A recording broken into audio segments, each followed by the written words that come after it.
Scroll through almost any comment section and you'll see a familiar pattern. Someone posts an idea, another person reads it, feels a flash of anger, and fires back with an insult.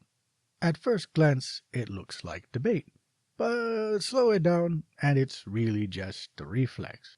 Most arguments online aren't really arguments. They're reactions. A post sparks a flash of anger, and the reply comes back as an insult. The insult isn't about solving anything. It's about releasing the feeling.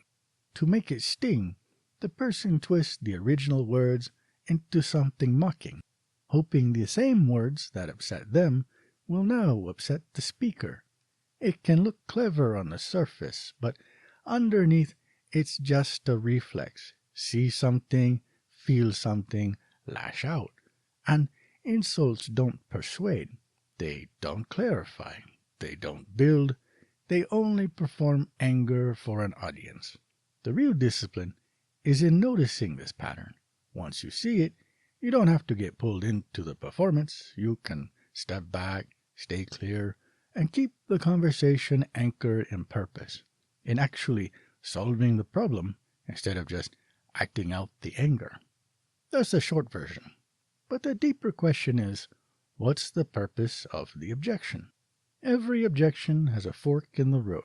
If the purpose is to solve a problem, even sharp criticism can be constructive.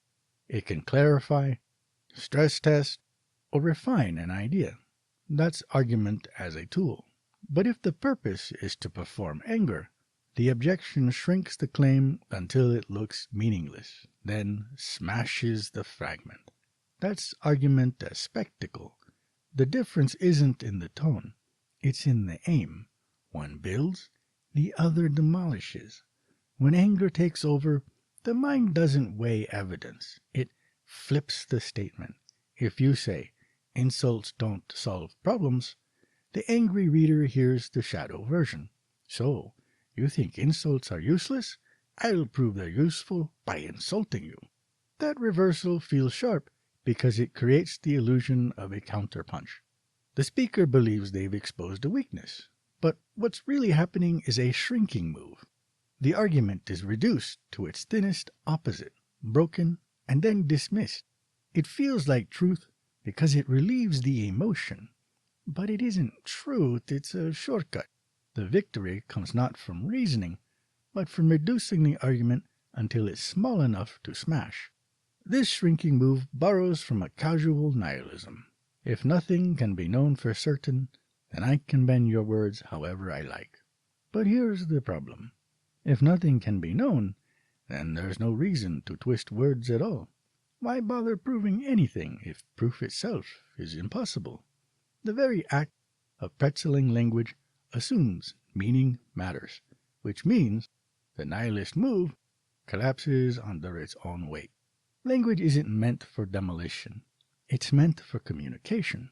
And while anyone can twist words into an angry retort, that doesn't make the gymnastics worthwhile.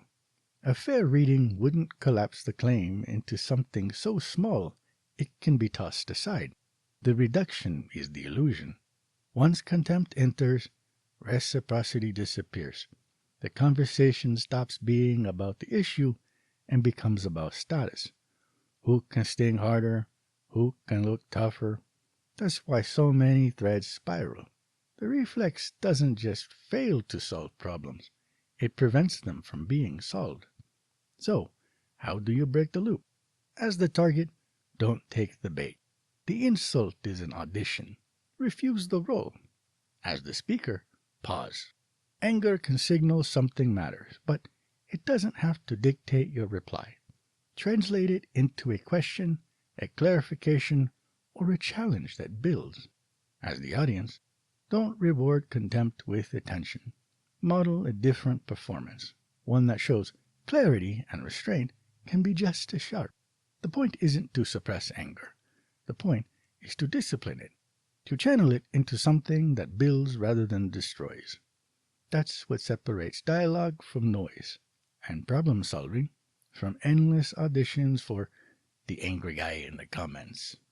Arguments without purpose are just noise. Arguments with purpose are tools. The difference is whether you're trying to solve a problem or just trying to look like you did.